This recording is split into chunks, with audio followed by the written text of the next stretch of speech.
नामदेव जी की एकादशी निष्ठा भी ऐसी ही है। प्रत्येक एकादशी नामदेव जी निर्जल करते हैं, कुछ भी ग्रहण नहीं करते।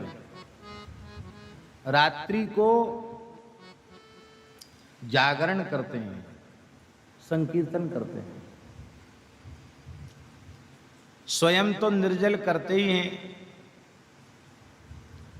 परिवार में भी लोग कुछ ग्रहण नहीं करते हैं, और उस दिन किसी को भिक्षा भी नहीं देते हैं। अन्न नहीं देते किसी को भिक्षा में। ज्यादा कोई भूखा आ जाए तो दूध ले लो, फल ले लो, अन्न नहीं देते, न खाते न किसी को देते।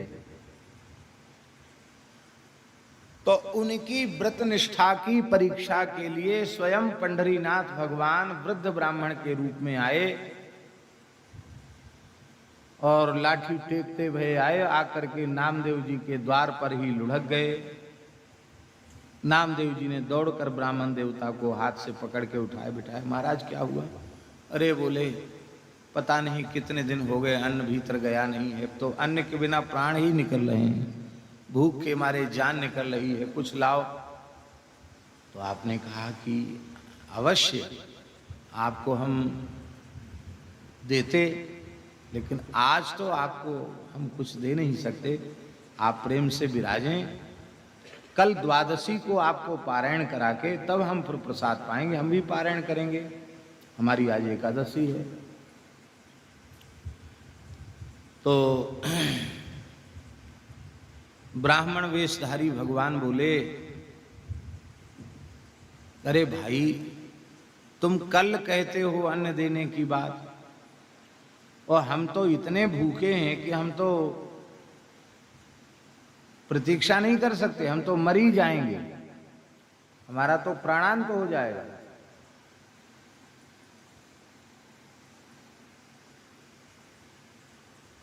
नामदेव जी ने कहा कि यदि ऐसा हो जाए तो इससे अधिक सौभाग्य की और क्या बात होगी, क्योंकि आप वृद्ध हैं। कितनी उम्र है? तो ठाकुर जी बोले 125 साल की है। बोले और कितना जियोगे? आप तो परमायु को भी पार कर गए, 120 साल की परमायु होती है। आज यदि आपका प्राण छूट जाए तो भगवान का वैकुंठ का द्वार बिल्कुल खुला रहता है, आप सीधे वैकुंठ जाएंगे, पर आपको अन्न तो हम नहीं दे सकते। आपको बहुत भूख लगी है, आपको हम दूध दे देते हैं, दूध ले लो। बोले उससे हमको कफ बढ़ता है, हम बहुत वृद्ध हैं, दूध नहीं पी सकते।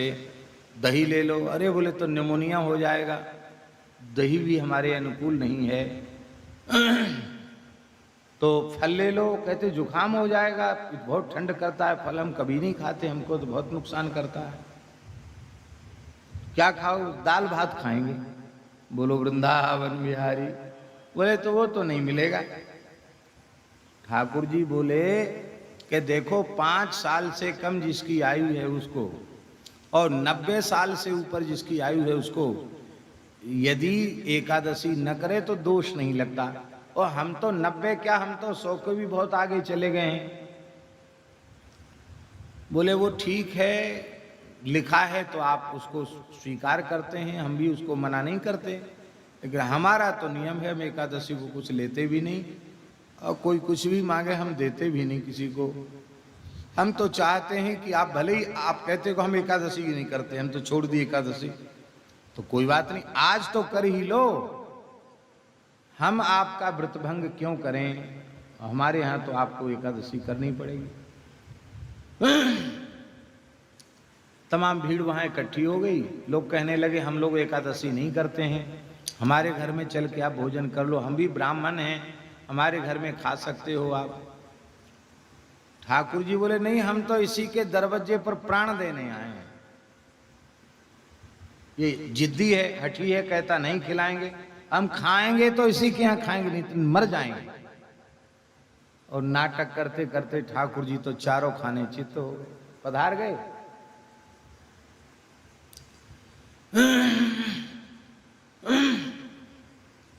लोगों ने नामदेव जी को खरी खोटी सुनाना आरंभ कर दिया और कहा कि बड़ा भारी भक्त बनता है, ब्रह्म हत्या लग गई इसके ऊपर, बताओ कितना तपस्वी भूखा ब्राह्मण दया का पात्र था, बड़ा भारी भगत बनता है, ब्राह्मण मर गया, इसको ब्रह्म हत्या लगी, इसका सब बहिष्कार करेंगे, समाज से बाहर करेंगे, इसका हुक्का पानी सब बंद करो। अब इसके कोई कुआं पे पानी नहीं भर सकता, इस ब्रह्म हत्या इसको लगी है। बोले हमने तुम्हारा त्याग कर दिया, तुम हत्यारे हो, कह के चले गए। नामदेव जी कुछ नहीं बोले, बोले भगवान के विधान सब मंगलमय है, जैसी भगवान की इच्छा। हमें भले ही पाप लग गया हो, पर ब्राह्मण तो आज भगवान के धाम को चला गया, इतना तो संतोष है। दिन भर व्रत किया, रात्रि में जागरण किया, ब्राह्मण का शरीर पड़ा हुआ है और प्रेम से परिवार सहित कीर्तन किया, जागरण किया। और जब प्रातः काल हो गया द्वादशी, तब आपने अपनी पत्नी और पुत्र से कहा कि देखो अब इस शरीर को ब्रह्म हत्या लग गई, अब ये पंढरीनाथ जी के दर्शन के योग्य तो रहा नहीं, और सबने बहिष्कार भी कर दिया है, तो क्या अपनी एकादशी तो हो ही गई, तो हमको अनुमति दो, हम तो अब अग्नि प्रवेश करेंगे। पत्नी ने कहा हम भी करेंगे, पुत्र ने कहा हम भी करेंगे। तो ठीक है, सब लोग चलो अग्नि में जीवित ही जल जाओ। तो खूब लकड़ी कंडा इकट्ठा करके बड़ी चिता बनाई और ब्राह्मण देवता के शरीर को पधरा दिया उस पर, और फिर खुद बैठना चाहते थे परिवार सहित, तो पहले अग्नि लगाई। जैसे ही अग्नि लगाई,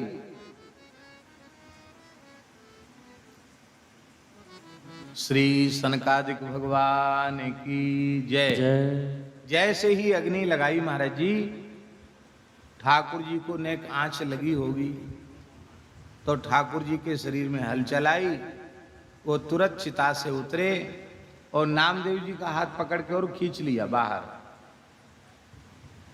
ठाकुर जी ने। और वहां भीड़ इकट्ठी थी कि जिंदा जलना चाहता परिवार के सहित। भगवान ने उनको हृदय से लगाया, और हृदय से लगाते हुए इस ब्राह्मण को तो सबने देखा, तत्काल वह ब्राह्मण अंतर्हित हो गया। लोगों ने यही देखा कि ब्राह्मण ने हृदय से लगाया, पर ब्राह्मण नहीं, साक्षात श्री पंढरीनाथ भगवान ने अपनी भुजाओं में भर के नामदेव जी को हृदय से लगाया। कहा तुम महान वैष्णव हो, तुम्हारी एकादशी निष्ठा की परीक्षा हमने ली और तुम उत्तीर्ण हुए। भगवान अंतर्धान हो गए, आप भाव विह्वल हो गए। तब आपने कहा कि वो ब्राह्मण नहीं, साक्षात पंढरीनाथ भगवान थे। तो वहां लोग जितने थे सबने नामदेव जी जिस निष्ठा से व्रत करते हैं, उसी निष्ठा से व्रत करने का निश्चय किया। बोलो भक्तवत्सल भगवान की जय। बोल हरि बोल।